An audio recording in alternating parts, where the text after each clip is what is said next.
नमस्कार दोस्तों, आज अब एक नए सब्जेक्ट के साथ इंग्लिश ग्रामर के हम वीडियो की शुरुआत कर रहे हैं। और इंग्लिश ग्रामर जो है बहुत इम्पॉर्टेंट टॉपिक है, हर कॉम्पिटिशन्स में आना ही आना है और जिसे आप लोगों को प्रॉब्लम्स क्रिएट होती है। तो हम कोशिश करेंगे कि इस टॉपिक को थॉरोली कवर करें और इसकी प्रैक्टिस भी करें। आज जो टॉपिक है वो है सेंटेंस। देखिए बेटा, सेंटेंस होता क्या है? सेंटेंस है a group of words that has a complete sense, यानी शब्दों के उस मेल को जिसका कोई एक सार्थक अर्थ बनता है, उसे हम सेंटेंस कहते हैं। और सेंटेंस के देखिए बेटा दो भाग होते हैं, एक होता है सब्जेक्ट और एक होता है प्रेडिकेट। जैसा कि आप देख पा रहे होंगे, सब्जेक्ट और प्रेडिकेट मैंने यहाँ लिखा है। सब्जेक्ट क्या होता है?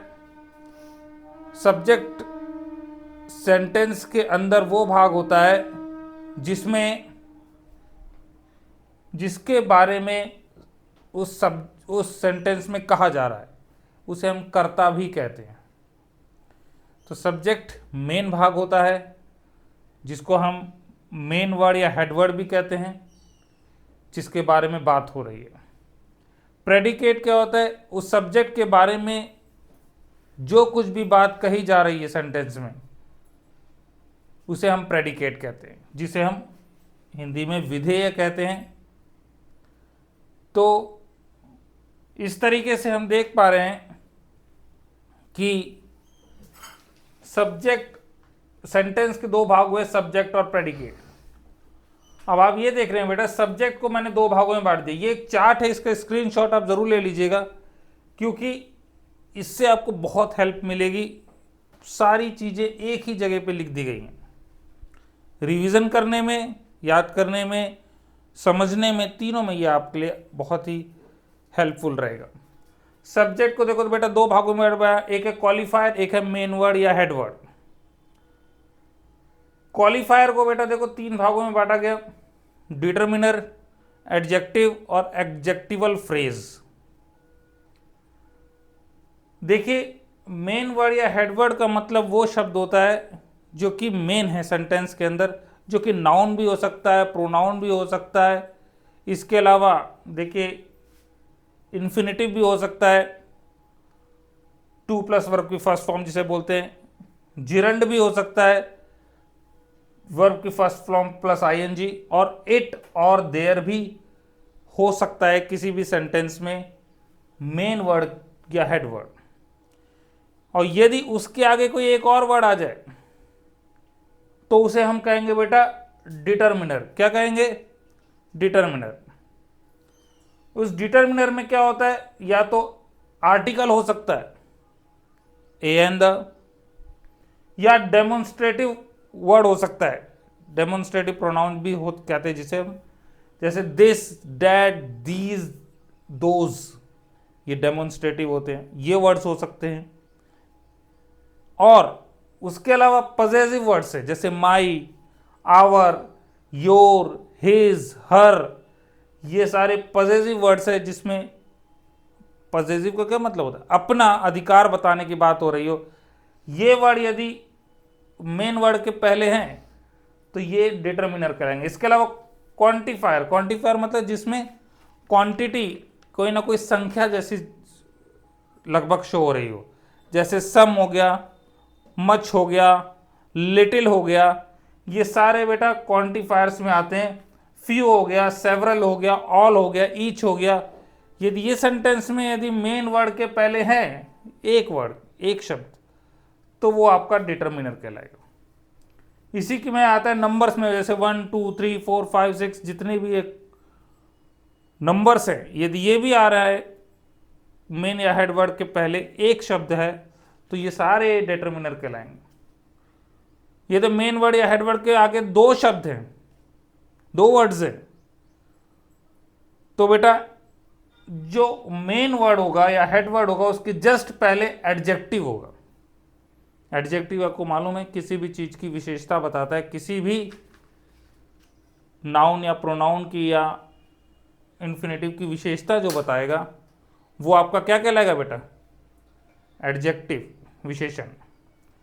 इसमें ब्रेव हो गया, प्रिटी हो गया, ब्यूटीफुल हो गया, पुअर हो गया, लेजी हो गया, ठीक है, इसका लिटिल हो गया, ओल्ड हो गया, टॉल हो गया, शॉर्ट हो गया, ये सारी चीजें आपकी एडजेक्टिव के अंतर्गत आती है। और हेड वर्ड के कभी कभी बाद भी ऐसा एक शब्द आ जाता है जो और विशेषता बताता है आपके मेन वर्ड की, उसे हम बोलेंगे एडजेक्टिबल फ्रेज। ध्यान दीजिएगा, मेन वर्ड के पहले एक शब्द होगा तो वो डिटर्मिनर कहलाएगा, मेन वर्ड के पहले दो शब्द होंगे तो मेन वर्ड के जस्ट पहले एडजेक्टिव होगा, उसके पहले डिटर्मिनर माना जाएगा। अभी हम एग्जाम्पल के थ्रू समझेंगे, आपको ज़्यादा बेहतर आएगा, समझ में आएगा। इसके अलावा मेन वर्ड के बाद या हेड वर्ड के बाद यदि आपके मेन वर्ड की कुछ और विशेषता जो बता रहा है उसे हम एडजेक्टिवल फ्रेज कहते हैं, जो कि देखिए मैंने लिखा हेड वर्ड के बाद आता है और ये कुछ अन्य बात बताता है, कोई और विशेषता, कुछ विशेषताओं को ऐड करता है किसी न किसी चीज में, उसे मेन वर्ड या हेड वर्ड कहते हैं। ठीक है, आगे हम देखते हैं। तो इस तरीके से हमने ये पढ़ा। अब देखिए प्रेडिकेट को तीन भागों में बांटा गया है, वर्ब, ऑब्जेक्ट और कॉम्प्लीमेंट। ऑब्जेक्ट दो होते हैं, एक डायरेक्ट ऑब्जेक्ट और एक इनडायरेक्ट ऑब्जेक्ट।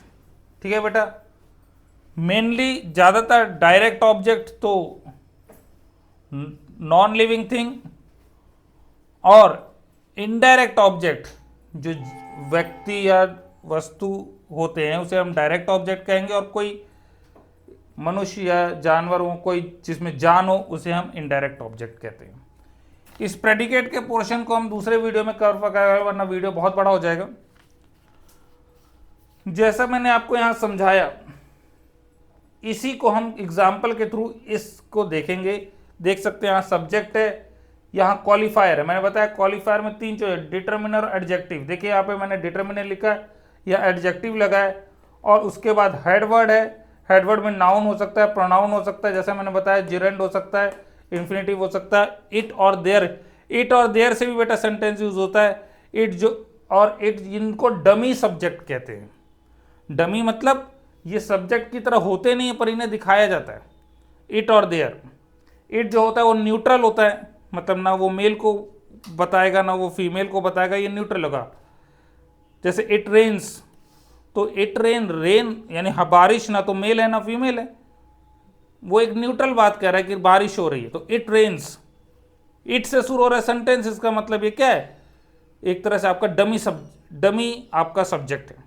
इसी तरह देयर से भी शुरू होने वाले जो सेंटेंस होते हैं उसे हम देयर को देयर डमी सब्जेक्ट के रूप में देखते हैं। और यहां देखिए बेटा, हेडवर्ड के बाद एडजेक्टिवल फ्रेज आता है, और जो एडजेक्टिवल फ्रेज आता है वो जस्ट हेडवर्ड के बाद आता है, और इसके बाद का पोर्शन जो होता है वो प्रेडिकेट के अंतर्गत आता है। चलिए with the help of example हम देखते हैं। यहाँ स्पेस कम होने के कारण मैं एग्जांपल्स कुछ लिख के लाया हूं आप लोगों के लिए, जो कि आपके लिए बहुत हेल्पफुल होंगे। जैसे किशन प्लेज, देखिए किशन सिंगुलर है, इसके साथ सिंगुलर वर्ब यूज होगी, और प्ले के साथ जब एस लग जाएगा तो ये क्या हो जाएगा, ये सिंगुलर हो जाएगा। अब आइए हम इसको देखते हैं, आप भी खुद अब डिसाइड करिए कि किशन प्लेस जो है ये किशन नाउन है तो ये मेन वर्ब होगा बेटा। क्या होगा, ये हेडवर्ड जिसको बोल सकते हो या मेन वर्ड कह सकते हो आप। और प्लेस क्या होगा आपका, प्लेस आपका प्रेडिकेट होगा, क्योंकि प्रेडिकेट क्या एक प्रेडिकेट के अंदर क्या आता है, वर्ब। किसी भी सेंटेंस में वर्ब तो होगी ही होगी, बिना वर्ब के कोई सेंटेंस नहीं होती बेटा। तो किशन ने खेला तो प्ले किया, इसलिए प्ले प्रेडिकेट में आएगा। तो हम कह सकते हैं कि यहां हम प्ले लिखेंगे प्रेडिकेट में, और मेन वर्ड या हेड वर्ड में हम क्या लिखेंगे, किशन। किशन देख लीजिए, समझ में आया। नेक्स्ट है बेटा Neha weeps. Neha weeps, weeps मतलब रोना होता है। नेहा रोई, तो नेहा जो है बेटा वीप्स में नेहा हो गया आपका हेडवर्ड, क्योंकि नेहा एक नाउन है, और वीप्स हो गया आपका प्रेडिकेट जो कि रोने की बात हो रही है, और ये एक नाउन है। तो हम वीप्स को यहां लिखेंगे और नेहा को हम हेडवर्ड में लिखेंगे। समझ में आया बेटा आपको। चलिए एक और एग्जांपल देखते हैं। He played, he played, he pronoun है बेटा, तो ही देखिए प्रोनाउन है, प्रोनाउन भी मेन वर्ड है आपका, तो आप ही यहां लिखेंगे, और प्लेड जो है वो प्रेडिकेट में आएगा। ठीक है बेटा, समझ में आ रहा है। आगे देखिए स्मोकिंग इज इंजूरियस। अब देखिए ये आया जो वर्ड स्मोकिंग इज इंजूरियस, या हम इसको और भी कह सकते हैं इंजूरियस फॉर हेल्थ भी कर सकते हैं, कोई इशू नहीं है। स्मोकिंग बेटा, स्मोक के बाद आईएनजी लगा, यानी इसे हम क्या कहेंगे, जिरंड कहेंगे। क्या कहेंगे, जिरंड। यानी स्मोकिंग से ये सेंटेंस शुरू है तो ये जिरंड है। और बेटा मैंने बताया जिरंड मेन वर्ड या हेड वर्ड में यूज होता है। तो और इस जो है बेटा आपको हेल्पिंग वर्ब है, आपको मालूम है, और हेल्पिंग वर्ब के बाद जितना भी भाग होता है वो आपका प्रेडिकेट के अंतर्गत आता है, या वर्ब के बाद जितना भी भाग है वो प्रेडिकेट के अंतर्गत आता है। तो स्मोकिंग क्या होगा बेटा, स्मोकिंग आपका मेन वर्ड होगा, और इज इंजूरियस जो है आपका क्या होगा, ये आपका हो जाएगा प्रेडिकेट के अंदर। मेरे ख्याल में आपको समझ में आ गया होगा। आप देख सकते हैं, इसे नोट कर सकते हैं। अब इसी में आगे हम देखते हैं, इससे रिलेटेड कुछ क्वेश्चंस भी आपको देने होंगे ताकि आप समझ पाएं कि आखिर आपको समझ में आया कि नहीं आया। मैं दूंगा अगले वीडियो में, तो आप उसको प्रैक्टिस के फॉर्म में खुद करने की कोशिश करिएगा। अब जैसे बेटा मैंने अभी बताया स्मोकिंग इज इंजूरियस, इसी तरह मैं आगे लिखता हूं टू वॉक इज यूजफुल, यानी कि वॉक करना यूजफुल है। टू से शुरू हो रहा है सेंटेंस, टू प्लस वर्ब की फर्स्ट फॉर्म है ये वॉक, और देखिए बेटा टू प्लस वर्ब की फर्स्ट फॉर्म यानी इन्फिनेटिव कहलाता है। ये क्या होगा, ये आपका एक तरह से मेन वर्ड हो गया, इसे हम सब्जेक्ट कहते हैं, और ये जो इसके बाद का फॉर्म है ये आपका प्रेडिकेट हो गया बेटा। तो हम टू वॉक को मेन वर्ड में रखेंगे और इज यूजफुल को प्रेडिकेट में रखेंगे। देखिए मैंने सारे एग्जांपल नाउन, प्रोनाउन, इन्फिनेटिव, जिरेंड बता ही दिया आपको। इसके अलावा आप देख सकते हैं a boy saved a child. अब आपको देखिए यहां पे एक नया चीज मिला, लिखा a boy saved a child. अब आप सोचिए यहां पर नाउन क्या, यहां पर सब्जेक्ट क्या है बेटा, बॉय। बॉय सब्जेक्ट है जो कि मेन वर्ड हो जाएगा, और मैंने कहा उसके आगे कितने शब्द हैं, एक शब्द है। तो जब एक शब्द होगा नाउन के आगे, मतलब सब्जेक्ट के आगे, तो वो आपका डिटर्मिनर कहलाएगा। क्या कहलाएगा बेटा, डिटर्मिनर। ठीक है, यानी जो ये अ बॉय है तो आपका डिटर्मिनर में अ होगा, ठीक है, और आपका बॉय किस में होगा, हेडवर्ड में। आपका एडजेक्टिव खाली रहेगा क्योंकि अब अभी बॉय के आगे सिर्फ एक ही शब्द है, एक ही वर्ड है, वो है अ। तो अ आपका डिटर्मिनर में होगा, हेडवर्ड में आपका बॉय होगा, और सेव्ड अ चाइल्ड, जितना सेव्ड बचाना एक वर्ब है, तो सेव्ड अ चाइल्ड का जितना ये वाला भाग है बेटा ये पूरा प्रेडिकेट में आएगा। किस में आएगा, प्रेडिकेट में। यहां हम लिख सकते हैं सेव्ड अ चाइल्ड। ठीक है बेटा, इसी तरह देखिए लिखा some naughty boys are shouting. देखिए some naughty NAUGHTY some naughty boys are shouting. देखिए बेटा, आप देखिए अब यहां पर बॉयज जो है बेटा, ये आपका सब्जेक्ट है, सब्जेक्ट है कि नहीं? देखिए सब्जेक्ट हो गया, यही मेन वर्ड हो गया आपका। इसके पहले अब दो शब्द देख रहे हैं आप, नॉटी और उसके पहले सम। जब एक शब्द रहता तो वो तो डिटर्मिनर कहलाता, अब दो आ गए तो बेटा जो दो आ जाएं तो देखिए आप जो सब्जेक्ट के जस्ट पहले वाला है नॉटी, वो जस्ट पहले जो भी वर्ड होगा बेटा वो होगा आपका एडजेक्टिव। क्या होगा बेटा? एडजेक्टिव होगा। और उसके पहले जो शब्द होगा, जो वर्ड होगा, वो आपका हो जाएगा आपका डिटर्मिनर। तो अब देखिए इसको हम यदि इसमें लिखें तो सम आ जाएगा आपका डिटर्मिनर में, ठीक है। नॉटी आ जाएगा आपका एडजेक्टिव में, बॉयज आ जाएगा आपका मेन वर्ड में। तो आर शाउटिंग जो है, जो बचा हुआ पोर्शन बचा, आर शाउटिंग, वो आपका प्रेडिकेट है पूरा, ये प्रेडिकेट है बेटा, RSHOUTING shouting.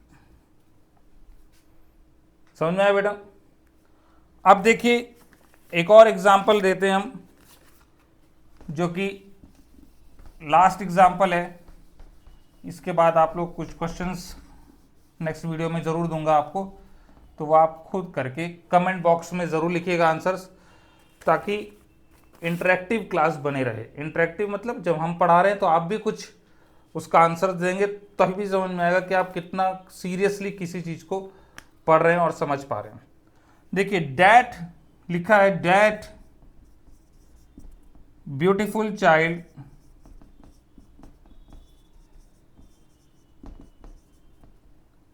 In blue dress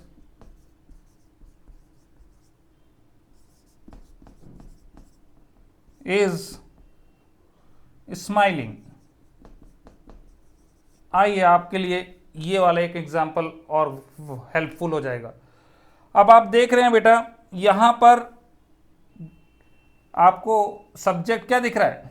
child दिख रहा है, जो मेन वर्ड चाइल्ड ही है, बच्चा, ये आपका सब्जेक्ट हो गया बेटा। अब इसके आगे दो वर्ड दिख रहे हैं आपको, तो आपको समझ में आ गया होगा सब्जेक्ट के जस्ट पहले वाला वर्ड क्या होगा, बस बोलिए। जी हाँ, यदि आप बोल पा रहे हैं, एकदम सही बोल रहे हैं, वो होगा आपका एडजेक्टिव। और उससे पहले वाला क्या होगा बेटा, बताइए? जी हाँ, डिटर्मिनर। अब देखिए that beautiful child in blue dress. अब देखिए चाइल्ड तो को पहले ब्यूटीफुल बताया गया, और अब बोल रहा है जो नीले ड्रेस में है, तो यानी उसकी और एक विशेषता बताई गई थी। इसलिए मैंने कहा था कि सब्जेक्ट के जो पहले आएगा वो एडजेक्टिव होगा, और सब्जेक्ट के बाद जो आएगा वो आपका क्या कहलाएगा? सब्जेक्ट के बाद जो कि सब्जेक्ट की विशेषता को और बढ़ा रहा है, वो आपका कहलाएगा बेटा, मैंने आपको एडजेक्टिबल फ्रेज। क्या कहलाएगा? एडजेक्टिबल फ्रेज। तो that beautiful child in blue dress, ये इतना भाग जो है बेटा, ये आपका किस में आएगा? एडजेक्टिबल फ्रेज में आएगा। तो इसको हम इसमें लिखेंगे, यदि हम यहां लिखना चाहेंगे तो इसको कुछ इस तरह लिख पाएंगे आप। अब देखिए that beautiful child in blue dress आपका क्या होगा? एडजेक्टिबल फ्रेज होगा, और इज स्माइलिंग आपका क्या हो जाएगा बेटा? प्रेडिकेट हो जाएगा। क्या हो जाएगा? प्रेडिकेट हो जाएगा। तो इसको आप इसको यहां लिख सकते हैं, डैट जो होगा वो डिटरमाइनर में आएगा, ब्यूटीफुल जो होगा वो आपका एडजेक्टिव है, चाइल्ड जो होगा वो आपका मेन वर्ड है, इन ब्लू ड्रेस और विशेषता बढ़ा रहा है, उसकी और कुछ बता रहा है, तो ये एडजेक्टिवल फ्रेज में आ जाएगा। इज स्माइलिंग जो है वो आपका आ जाएगा बेटा प्रेडिकेट में। आई होप बेटा ये वीडियो आपको समझ में आया होगा, और इसका जो प्रेडिकेट का पोर्शन है वो नेक्स्ट वीडियो में हम लोग पढ़ेंगे, और कुछ साथ में आप लोग को वर्क करने के लिए भी देंगे, कुछ होमवर्क भी देंगे तो मेरे वीडियो को इसी तरह देखते रहिए, मेरे चैनल को सब्सक्राइब करिए, मेरे वीडियोस को लाइक करिए। Thank you.